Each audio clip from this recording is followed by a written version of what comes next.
Oke, Assalamualaikum warahmatullahi wabarakatuh. Waalaikumsalam warahmatullahi wabarakatuh.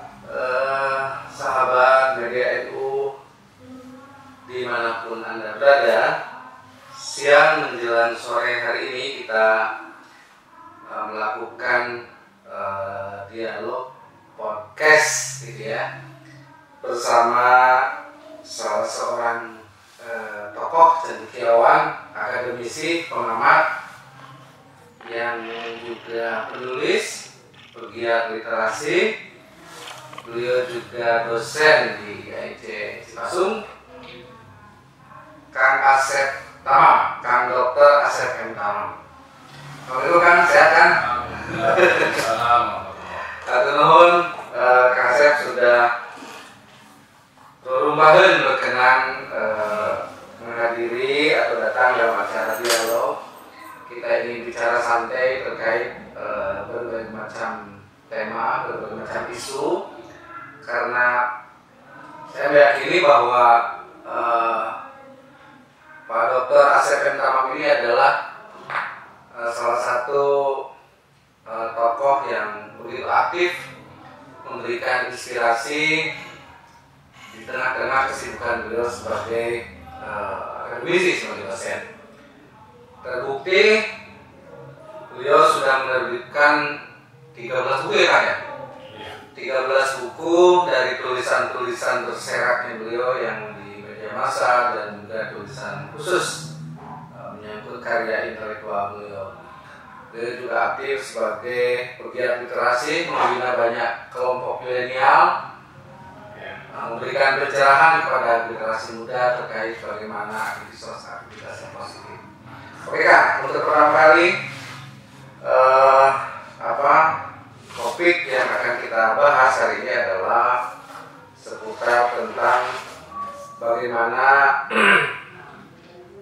media NU ini ingin menjadi salah satu sumber pencerahan, referensi beragama bagi umat Islam, mewujudkan Islam rahmatan lil alamin. Nah, sejauh pengamatan Akang nih, bagaimana kondisi warga NU yang ada di Kabupaten Tasikmalaya ini?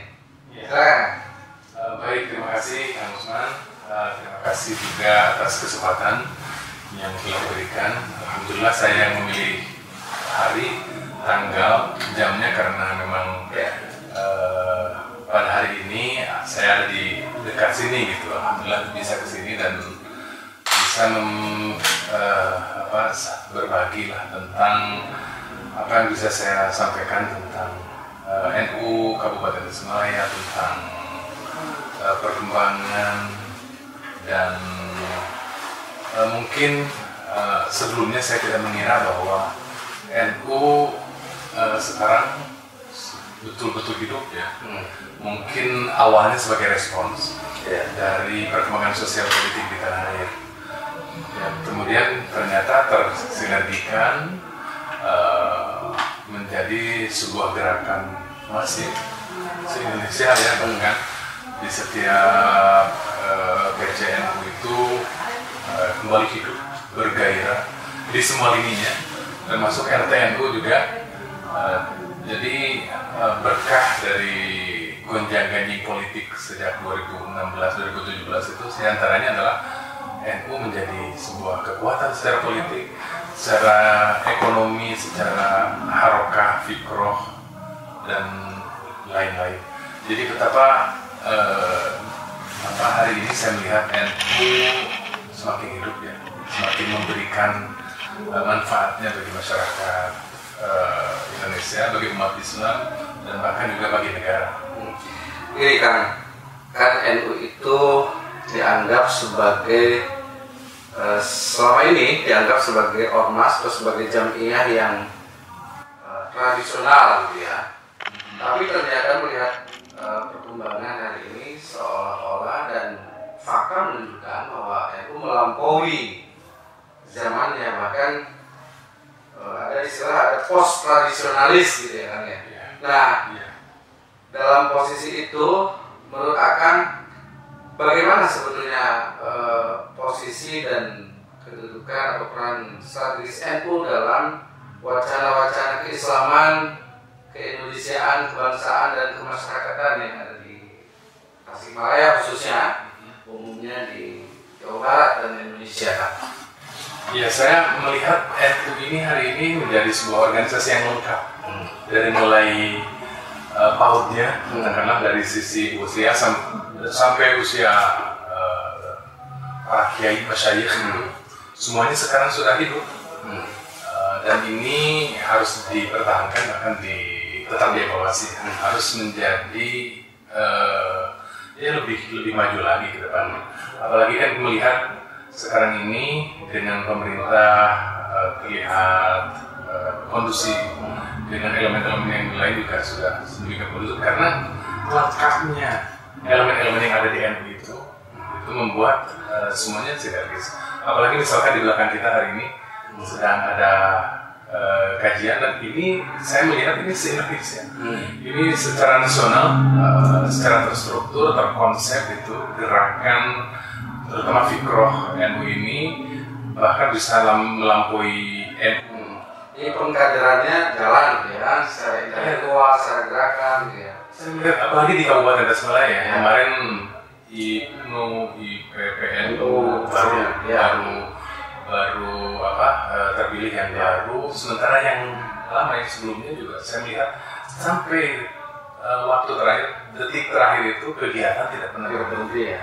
Dan juga sama, saya beberapa bulan kebelakang itu mengisi 3 kali lebih di PMI Kabupaten Tasikmalaya dan di PMI Kota Tasikmalaya mengisi juga ya. Artinya di setiap elemen-elemen yang afiliasi dengan NU hari ini terlihat bahwa penguatan budaya ilmiah, intelektual, literasi dan lain-lain itu sudah sedemikian maju. Saya yakin ini akan tetap dijaga karena saya melihat gerakan NU tidak kemudian terlalu ramai, tidak juga seperti itu. Tapi tidak ini. Karena jadi tempat tapi masih tinggi gitu. Jadi kan kalau NU itu kan selalu diidentikan dengan keterbelakangan, sarungan gitu ya. Tapi satu sisi justru NU juga yang menjadi penyeimbang gitu ya, munculnya berbagai macam gesekan di tengah masyarakat, seolah memang NU menjadi bemper, menjadi benteng kokoh gitu ya, menjaga keislaman wasatiyah, Islam rahmatan lil alamin, dan juga menjaga keindonesiaan.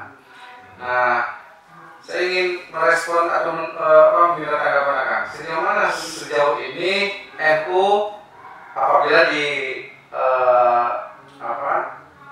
dibandingkan gitu ya dengan relasi dengan model keislaman yang lain lah, taruh misalkan dengan Islam politik gitu ya, karena sampai sejauh ini kan banyak juga yang KKNU, KK Masai, Pak pesantren itu justru banyak dicaci maki, dihina, dibully dan lain sebagainya. Itu gara-gara persinggungan yang sifatnya ya sopan gitu, urusan remeh-remeh gitu. Gimana kan? Ya, saya ingat ya dengan satu konsep dasar ya yang ada dalam NU itu al-muhafadzah al-qadimus sholih wal akhdhu bil jadidil aslah. Nah, itu nilai tradisionalisme dalam NU itu tetap dijaga. Bahwa NU bisa hidup di tengah-tengah masyarakat dari desa sampai ke kota itu dijaga. Aktivitas sampai hari ini bahkan yang namanya sholawatan, yasinan dan lain-lain semakin semarak dibawa. Sementara ini karena kebutuhan kehidupan modern hari ini, justru NU juga beradaptasi dan bahkan bisa melampaui dari semua dari itu semua. Jadi NU bisa beradaptasi dengan segala hal. Urusan keilmuan, saya yakin NU itu mengajarkan A sampai Z itu secara detail. Pesantren yang identik dengan NU itu mengajarkan ilmu apapun secara detail. Kalau di kampus kita mengajarkan sesuatu secara global, kalau di pesantren diajarkan secara detail. Nah, secara detail ini kan adalah budaya literasi sebetulnya, dan ini ada dimiliki oleh masyarakat. Ketika ada wacana baru dalam kehidupan sosial, dalam kehidupan politik, dalam keadaan apapun, NU selalu ada pemikir-pemikir NU yang siap untuk meng-backup wacana apapun.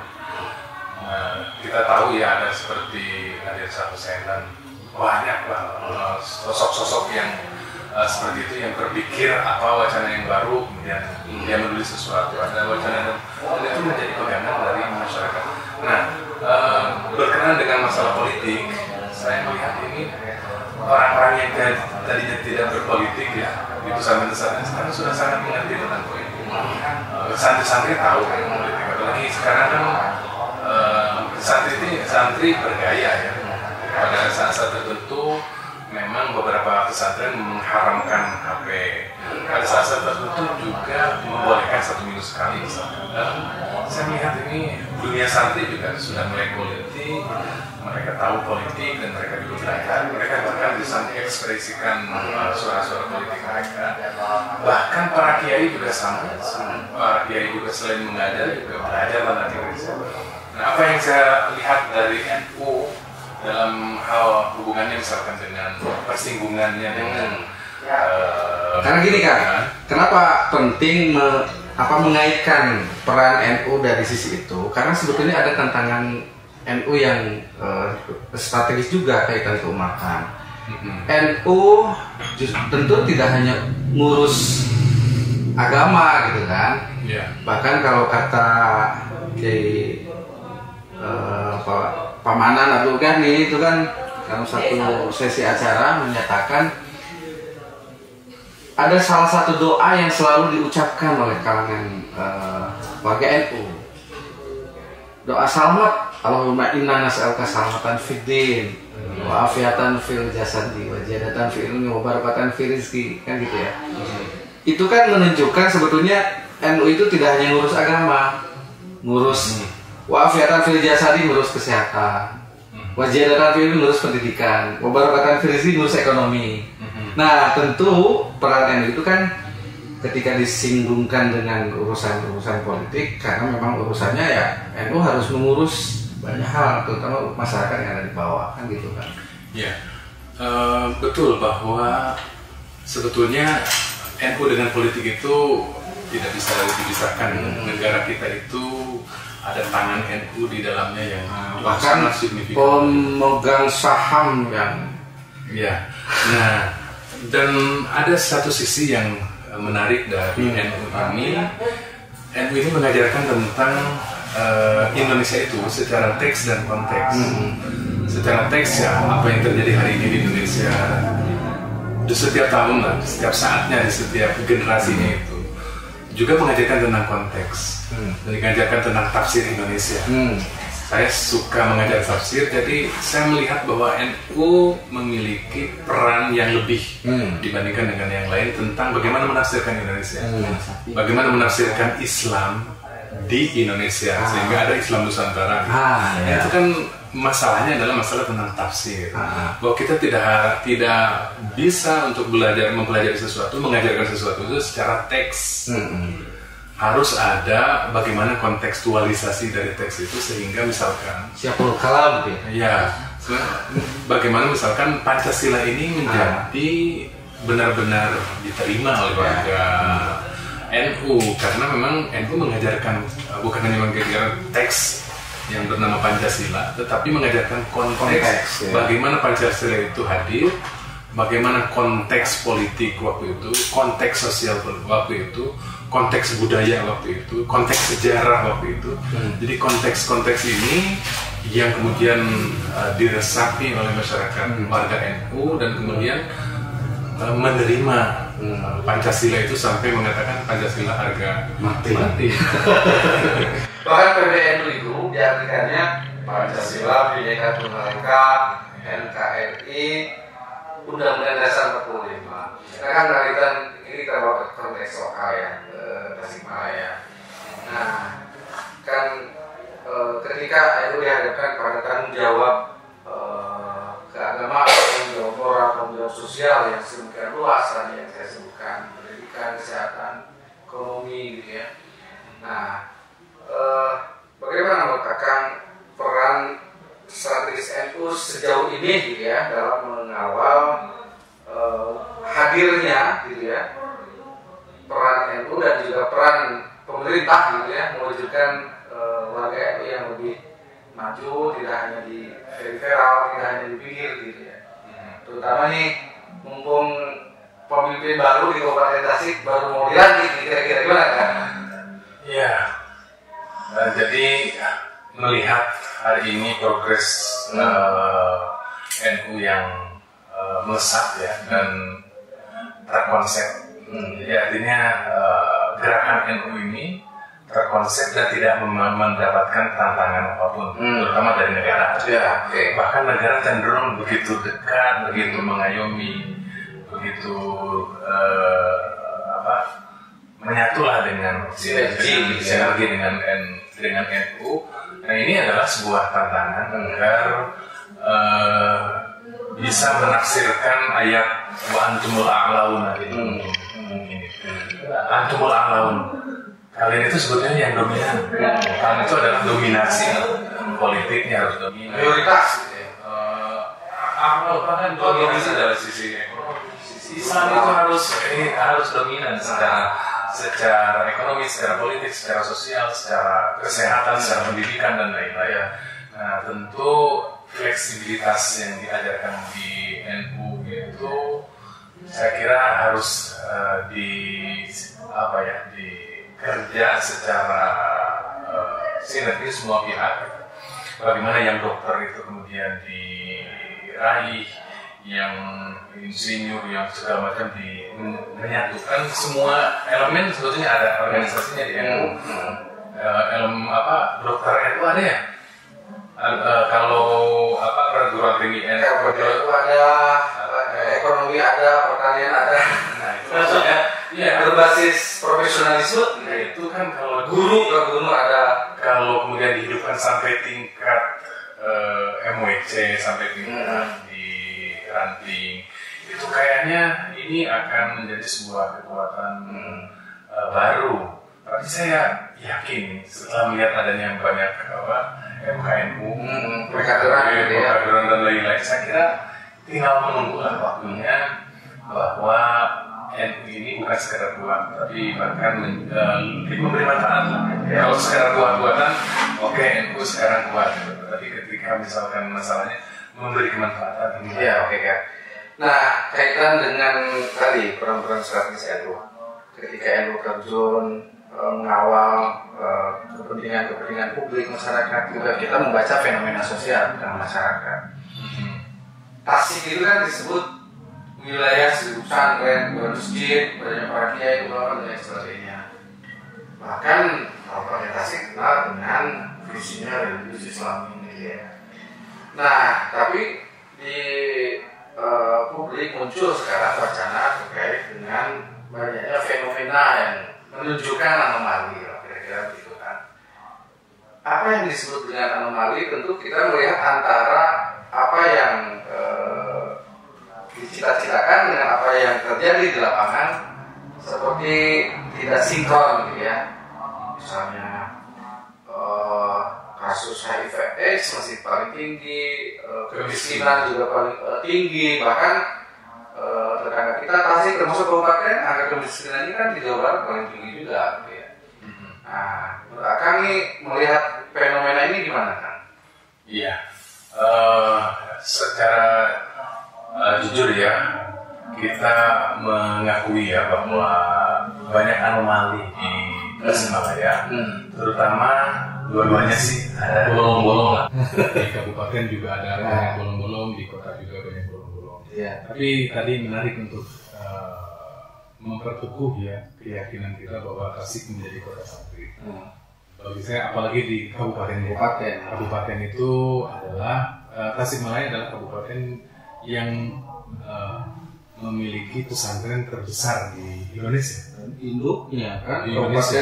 Jadi bukan kota. Kan kalau di Jawa Timur yang saya tahu sekitar 6.800 pesantren di Jawa Timur. Di Jawa Barat itu lebih dari 10.000. Bahkan dalam ungkapan-ungkapan yang disampaikan oleh Pak Gubernur itu lebih dari 12.000 pesantren di Jawa Barat. Dan yang terbanyak adalah di Kabupaten Tasik. Jumlah santri juga saya yakin yang terbanyak itu adalah di Kabupaten Tasikmalaya. Di Mustafa Kira Kudus saya kebetulan terlibat tingkat Jawa Barat jadi juri ya. Tingkat Jawa Barat itu selalu terlibat, dan Kabupaten Tasik tidak pernah menjadi juara kedua umum, selalu nomor 1 juara terus. Ya, juara terus. Nah, jadi dari secara kualitas, secara kuantitas, memang Tasik ini harus dipertahankan, apalagi bahkan diperkuat. Visi religius Islami itu sampai 2025 ya, dan harus di PJP-nya. Ya, harus dilanjutkan lagi ke depannya karena ya kita bangga, walaupun lagi-lagi bolongnya juga tidak main-main, terutama di menurut Akang religius Islami dalam perspektif pemerintahan itu harus seperti apa sih? Memberi nilai-nilai Islami. Ya, tentu tidak harus kemudian diformalisasikan Islami, tetapi nilai-nilainya Islami. Walaupun misalkan partainya bukan partai Islam, tetapi nilai-nilai perjuangan demi rakyat itu kan perjuangan yang Islamis. Jadi nilai-nilai Islami itu mengacu pada misalkan ayat-ayat Al-Quran dan hadis-hadis Nabi. Misalkan hadis Nabi itu mengatakan khiyaru a'imatikum alladzina tuhibbunahum wa yuhibbunakum. Itu kan nilai yang diajarkan oleh Nabi itu, pemimpin yang paling hebat itu adalah pemimpin yang dicintai karena mereka mencintai. Jadi artinya itu kan nilai ya, untuk menciptakan pemimpin yang dicintai itu kan caranya juga harus baik, harus memiliki nilai-nilai Islam, harus mempraktikkan nilai-nilai, bukan ya nilai-nilai Islam. Kalau menurut Akang sejauh ini visi religius Islami di Tasik gitu ya, termasuk di kota kan di Mandan Takwa gitu ya, religius sama lah nilai-nilai religius dan Islami. Kalau menurut Akang sejauh ini itu implementasinya gimana? Apa sudah sejauh mana kelihatannya? Ya. Dikaitkan dengan fenomena anomali lah tadi gitu. Jadi pemimpin itu adalah wajah dari daerah yang dipimpinnya.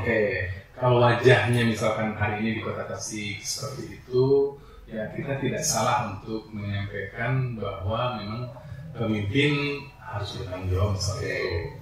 Nah, memang pemimpin terutama yang dua wilayah ini bagi saya memang pelat lah gitu. Pelat itu sama dengan Indonesia lah gitu. Datar saja. Jadi artinya prosesnya juga kan sama. Proses politik pilkadanya juga tidak ada yang beda. Kemudian iya kerjanya bagaimana visi-misi tercapai, RP YMD terpenuhi, APBD dan lain-lainnya itu secara formal. Ya, ada gebrakan gitu. Nah, yang dibutuhkan itu kan adalah pemimpin-pemimpin yang tidak hanya melakukan hal yang wajib. Nah, yang disebut pelat itu adalah pemimpin yang hanya melakukan hal yang wajib saja. Kadang-kadang yang wajib juga banyak yang bolong. Apalagi yang sunatnya. Yang dibutuhkan adalah pemimpin-pemimpin yang banyak melakukan hal yang sunat. Jadi nanti saya kan yang sering masuk ke pemberitaan media nasional, menjadi viral di mana-mana itu jarang. Karena memang pelat itu tadi hanya mengejar kewajiban yang harus dilakukan. Saya masih ingat Ridwan Kamil waktu itu jadi wali kota yang betapa terkenalnya kan memang banyak melakukan hal yang sunat. Ibu Risma itu kenapa terkenal sampai di Indonesia waktu itu? Karena memang banyak yang melakukan hal yang sunat. Nah di kabupaten ini yang wajibnya juga masih bolong. Yang sunatnya. Nah memang kewajiban kita masyarakat untuk mendampingi, untuk terus mendorong, mengapresiasi lah hal-hal yang positif dan prestatifnya, tetapi juga mengkritisi hal-hal yang negatifnya. Mengkritisi juga dengan ikhlas. Jangan sampai gini ya kan ya. Secara jargon gitu udah bagus banget gitu ya. Religius Islami. Jangan sampai hanya berhenti di jargon maksudnya. Jadi harus ada cerminan pemimpinnya implementasinya seperti apa. Jadi jangan seperti tadi anomali kemiskinan tertinggi, padahal pesan Islami yang paling utama itu kan dalam urusan pemerintahan memberi makan yang miskin, gitu ya, cinta keamanan. Gitu. Ya memang bagi saya pemimpin di Indonesia itu memiliki dua prinsip ya. Yang pertama adalah bagaimana bisa bertahan. Yang kedua bagaimana bisa dicintai. Yang umumnya kan bagaimana bisa bertahan ya. Digoncang ini, yang penting bisa bertahan lah. Bagaimana ingin menjadi pemimpin yang dicintai ini agak sulit. Yaitu kewajiban yang dilakukan. Tetapi ya karena banyaknya anomali. Gimana sih supaya ini kan supaya saya ini mohon saya potong. Gimana sih supaya mereka dicintai itu pemimpin itu kudu kumaha sih kan gitu. Nah sebetulnya saya mengutip satu kitab ya namanya Al-Hayat Ar-Rabbaniyah wal Ilm. Kitab raja itu bahwa tidak kanat al-Qur'an itu tuwasilu sahibah ila manzilatil qurbi. Fanwafil turakhi biha min manzilatil qurbi ila manzilatil qurbi. Jadi kalau kewajiban itu hanya mendekatkan, kewajiban yang dilakukan antara kita dengan Allah itu mendekatkan kita kepada Allah. Kewajiban yang kita lakukan dengan sesama masyarakat, misalkan dengan bawahan dan rakyat itu hanya menghasilkan kedekatan Allah. Tapi kalau pemimpin melakukan hal yang sunat itu yang bisa turki meningkatkan min manzilatil qurbi dari sekedar dekat ila manzilatil hubbi, cintai jadi dicintai. Dia harus banyak berpikir sesuatu yang berbeda, positif, terobosan. Saya sering menulis ya misalkan di Quran atau menyampaikan dalam catatan bahwa pemerintah harus sering mengundang duduk selonjoran lah gitu tokoh-tokoh masyarakat untuk melihat seperti apa sih. Jangan hanya mendengar dari DPRD misalkan yang juga tahu ya menyerap dari ini, tetapi mereka misalkan para tokoh-tokoh informal seperti perajingan pakai nggak usah pakai amplop lah gitu, cukup itu lebih bagusnya lagi nggak usah mengundang, turun pemimpinnya ke bawah datang itu gitu. Itu memang biasa kan, pemimpin hadir tapi tetap hadir padanya dia yang ngomong. Itu maksudnya mengundang untuk mereka yang ngomong. Jadi lebih bagus kalau mereka pemimpinnya hadir, si pemimpin cukup dengerin gitu. Nah itu maksudnya. Tidak kemudian datang kemana setiap hari 5 hari. Apalagi kalau misalnya mau nemuin pemimpin aja susah misalnya. Ya, jadi akan beda antara misalkan dekat, cinta, ini yang di bawah ini. Ya, jadi biasanya antara dekat dan bawah itu ada antara dekat dan dengan negatif lah gitu. Ya. Sehingga akhirnya pemimpin itu terjebak kepada konsep tadi. Yang penting bisa bertahan, bagaimanapun caranya lah gitu. Misalkan dengan agak beda ya, saya mengatakan bagaimana konsep di kota Tasikmalaya misalkan. Jadi memang untuk bisa menghasilkan sebuah pemerintahan yang hebat itu kan bagaimana bisa menciptakan apa yang didengar, apa yang dibaca itu bisa dirasa.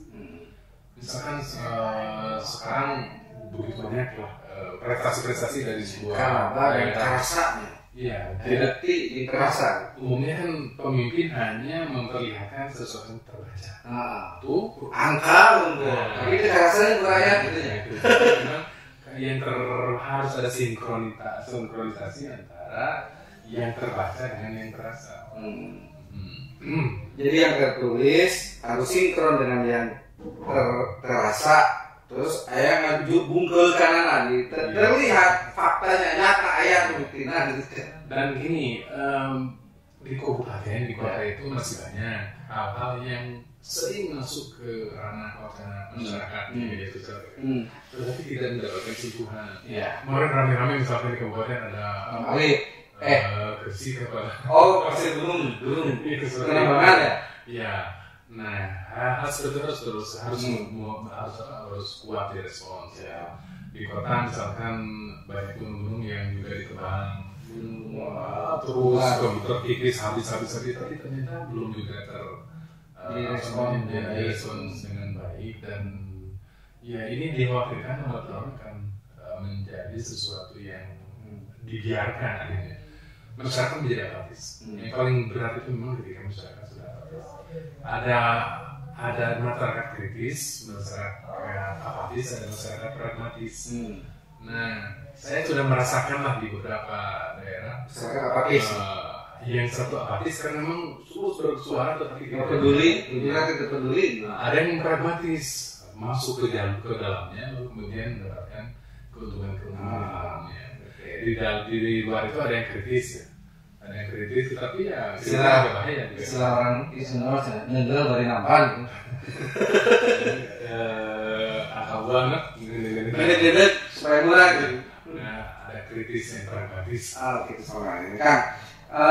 Kaitan dengan apa yang menarik ini kan, karena kita kan membaca dari fenomena anomali tadi. Jadi kita visi religius Islami, pesantren banyak, tapi kasus ya tadi kasus kemiskinan, HIVS tinggi, fenomena prostitusi, narkoba, Ya wajah tasik itu yang masuk ke media itu tidak semuanya positif, kinclong gitu, glowing.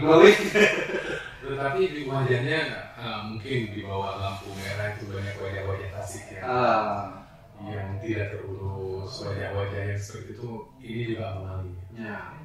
Kemudian tadi ya terutama itu tentang masalah kemiskinan. Memang secara jujur di tahun 2012 ya gitu, kemiskinan di Tasik kalau di kota yaitu 20 lebih. Sekarang terus menyusut sih sebenarnya sampai ke 12%. Itu pun paling tinggi di Jawa Barat kan? Tapi tetap masih paling tinggi. Tapi memang secara ini dan istilahnya nggak sinkron dengan pembangunan fisik gitu ya.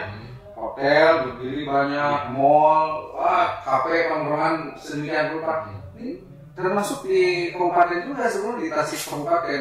Ini sebenarnya apa yang salah sih? Jadi saya bilang tadi ya, yang penting disuruh tahan lah. Biasa bertahan kekuasaannya gitu.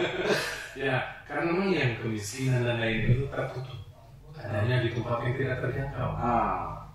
Ya, kadang di Taman Sari, di Mosari, di kampung di kabupaten berarti di luar sama mereka gitu.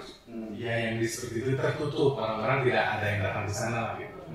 Nah, orang datang di Tasik, di kota Tasik kan misalkan, ya datangnya ke kota Tasik.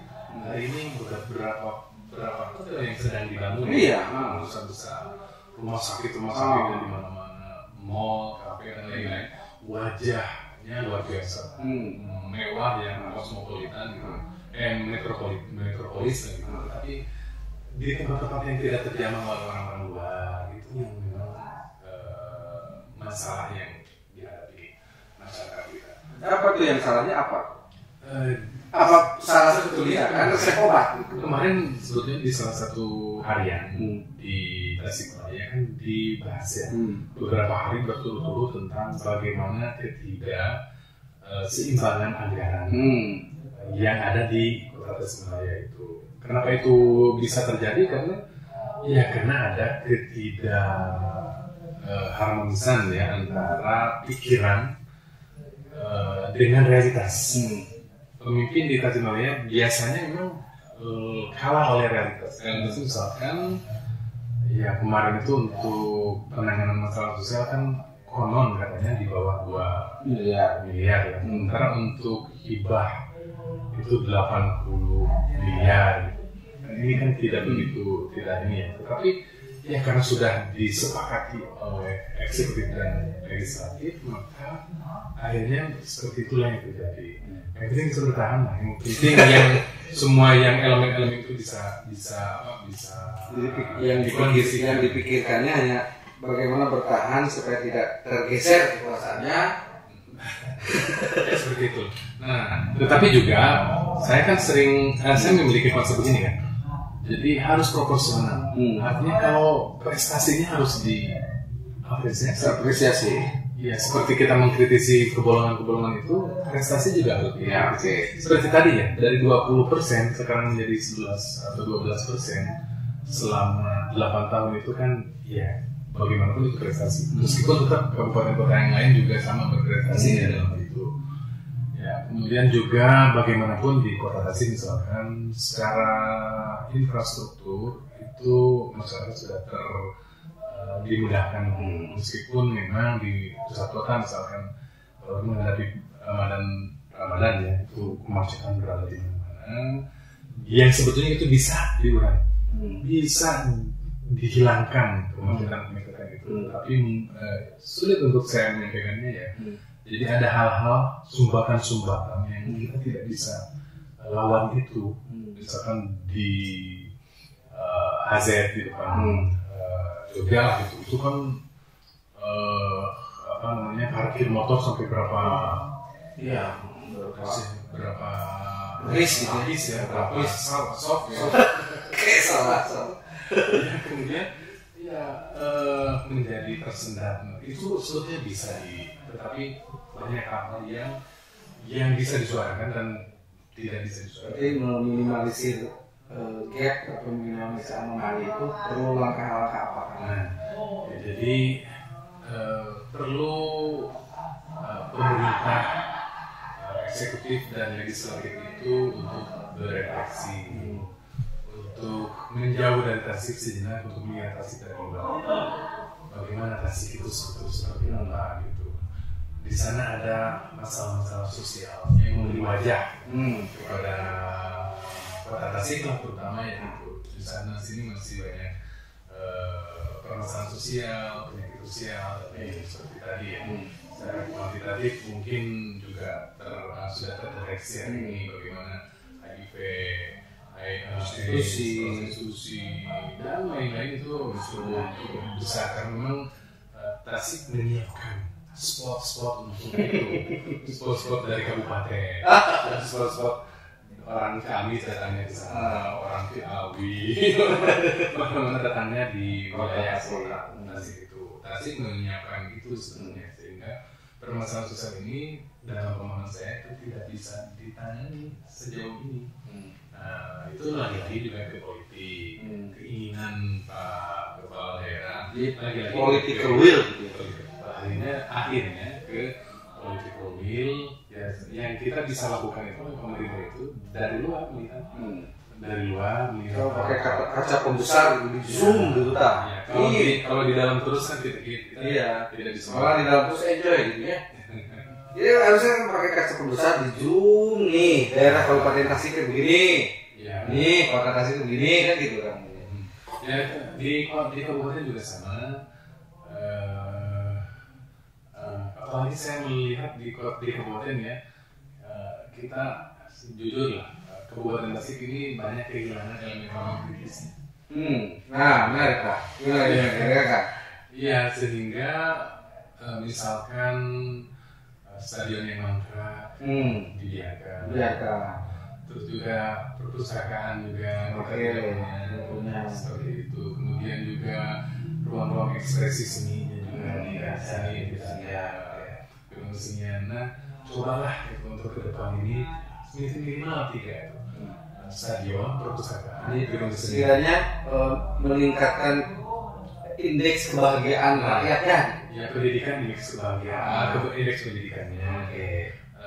Stadion indeks kesehatannya. Kemudian ruang ekspresi seni juga untuk kebahagiaan. Indeks kebahagiaan. Jadi itu harus dijadikan supaya, dan ini juga sebetulnya tidak ada dalam definisi.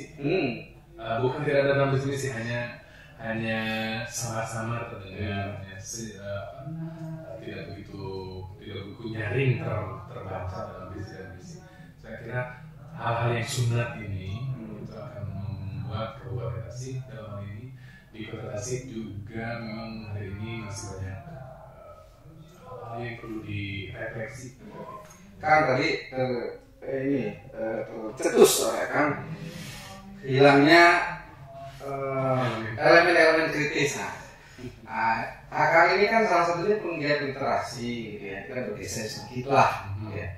Penggiat literasi kan salah satu tantangan masyarakat hari ini adalah adanya elemen kritis penting. Nah itu juga kan harus diciptakan gitu ya, harus dipola, dibina.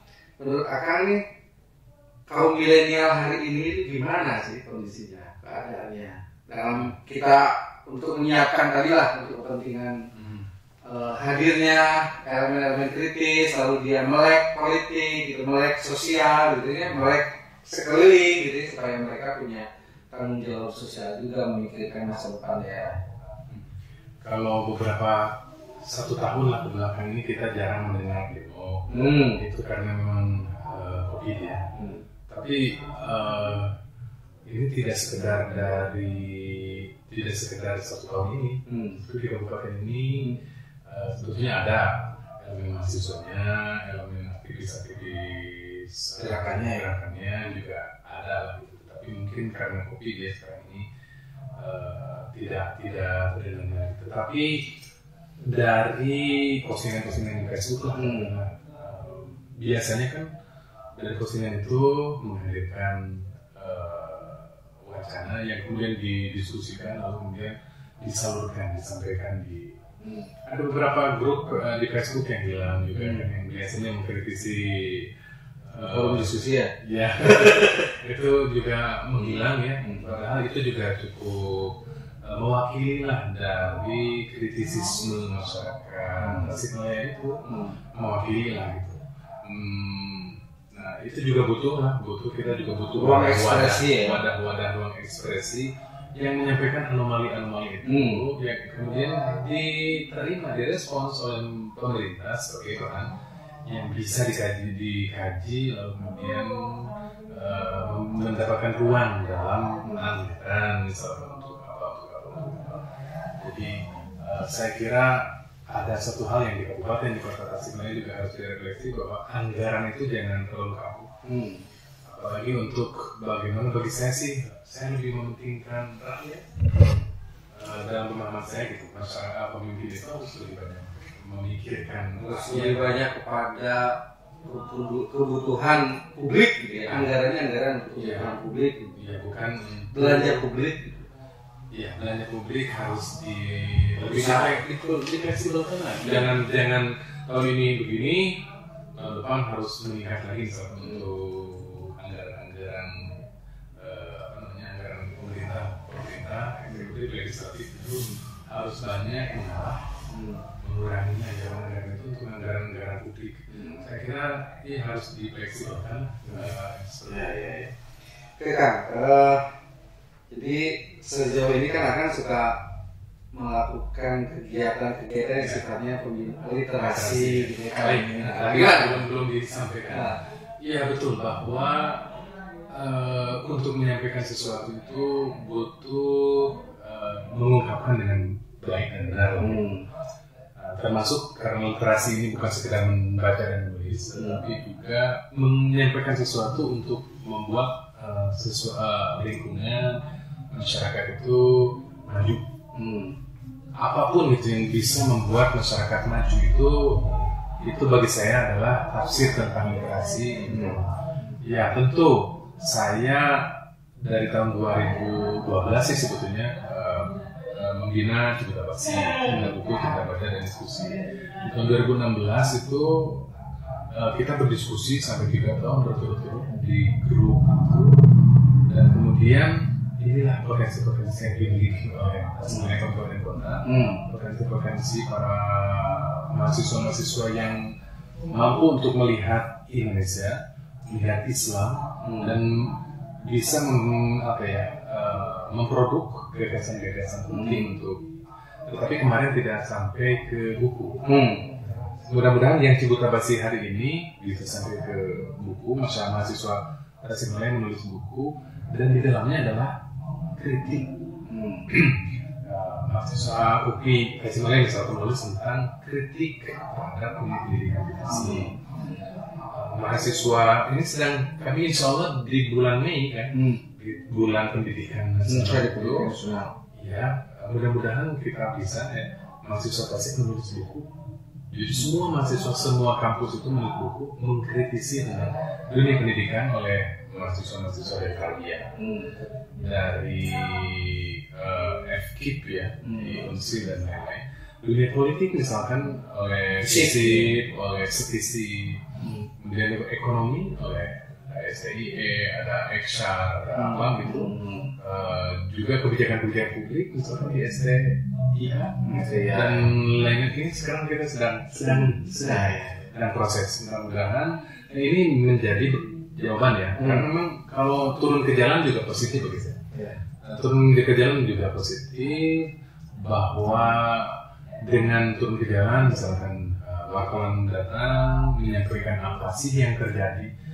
Kan biasanya para aktivis kita tahu apa yang terjadi, dan dengan demo itu mereka menyampaikan kepada publik secara tidak langsung ada apa di sana. Nah, sekarang kan sedang tidak ada.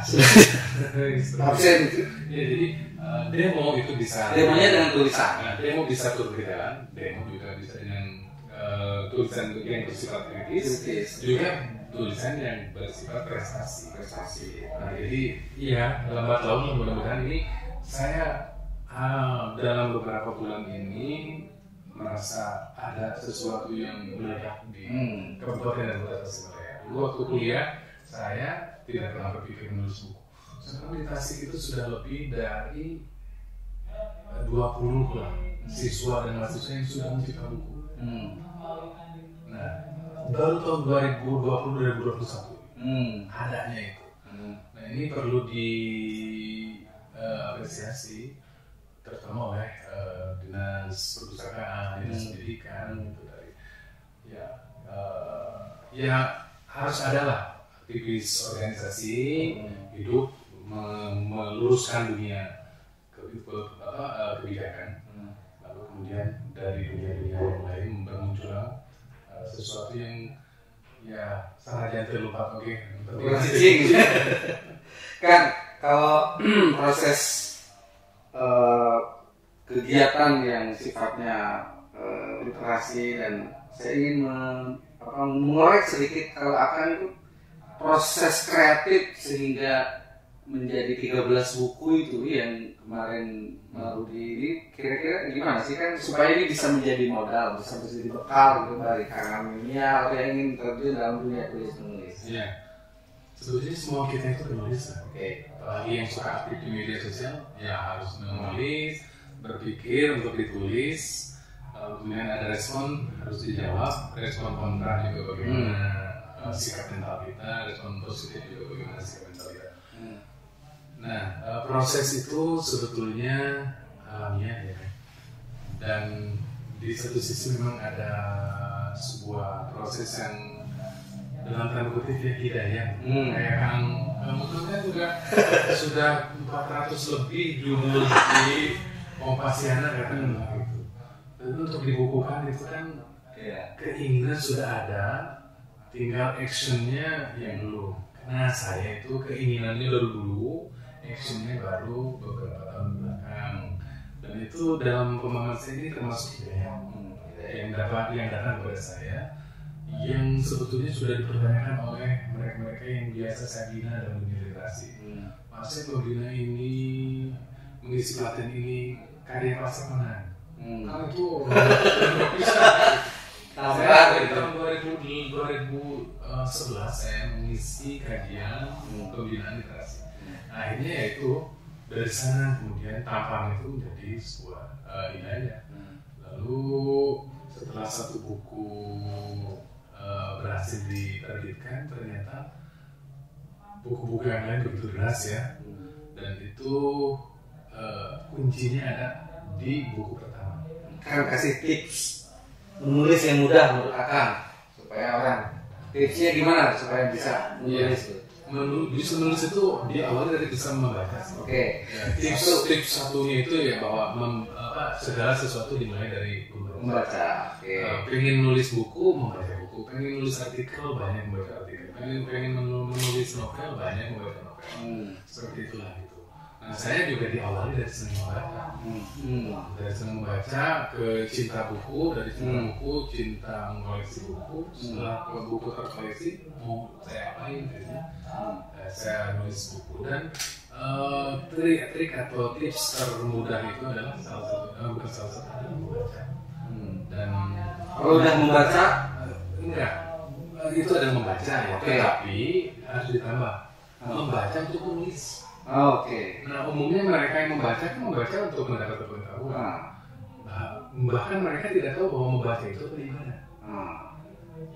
Pertama, membaca itu ibadah. Kedua, untuk mendapat pengetahuan. Tetapi yang harus menjadi inspirasi kepada siapapun yang nanti adalah bahwa membaca itu untuk menulis. Nah, dituangkan kembali gitu ya. Iya, dan begini, banyak yang senang menulis tetapi tidak tahu bagaimana menulis buku.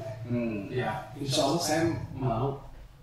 Jadi dari mulai menghebatkan diri kemarin dalam tanda kutip ya, menulis 13 buku itu mungkin menghebatkan diri. Sekarang ini sudah hilang perasaan-perasaan itu dan seperti akan sering baca di Facebook saya, ya setidaknya bagaimana menghebatkan orang.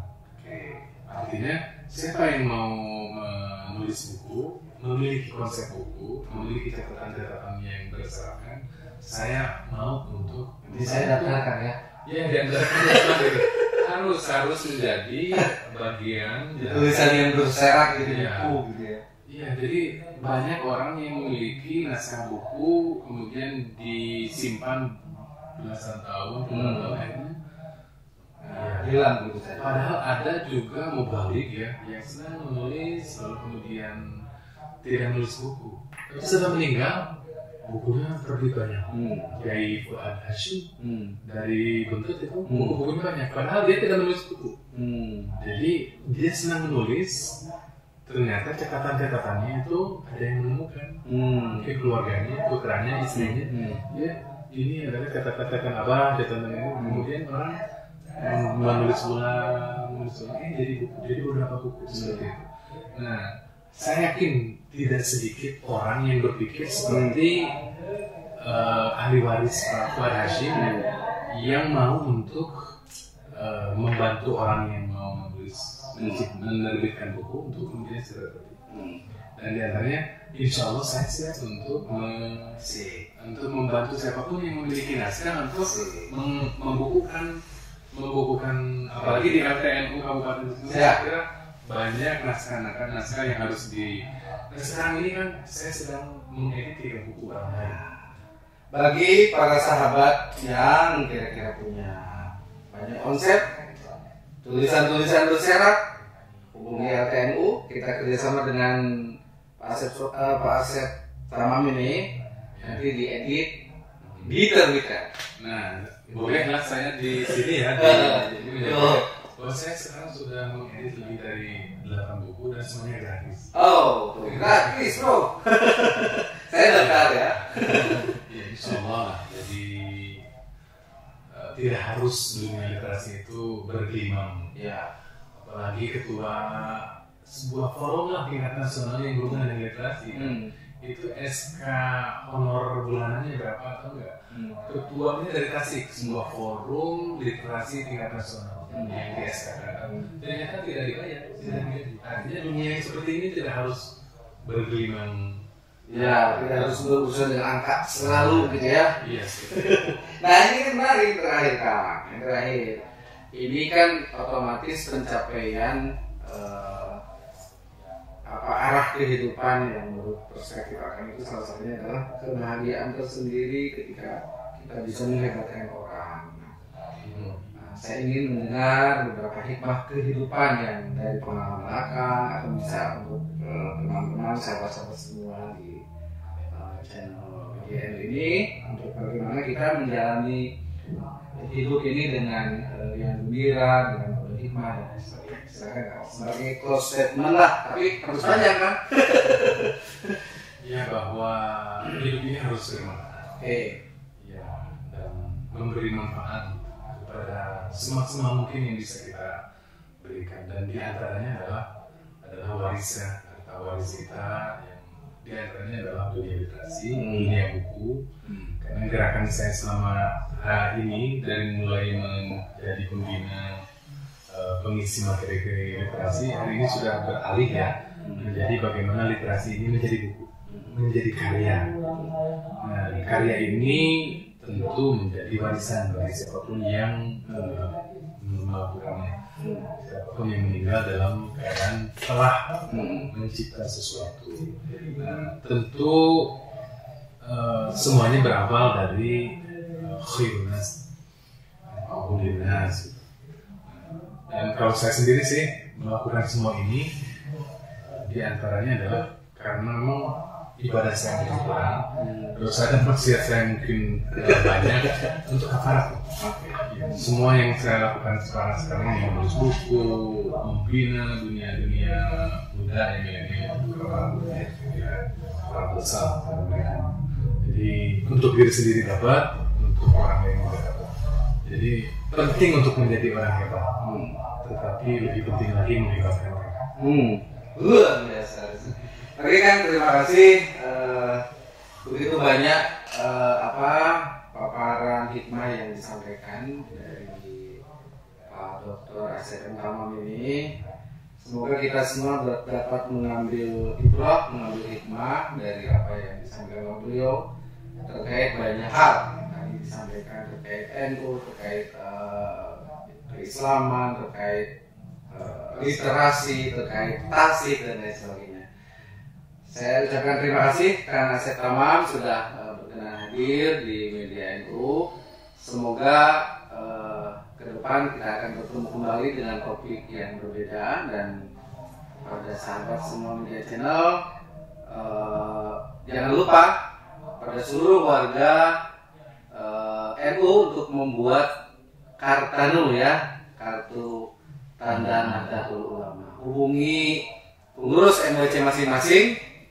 Kita bergeser dari yang hanya berjamaah, kita berjamiah di Nahdlatul Ulama.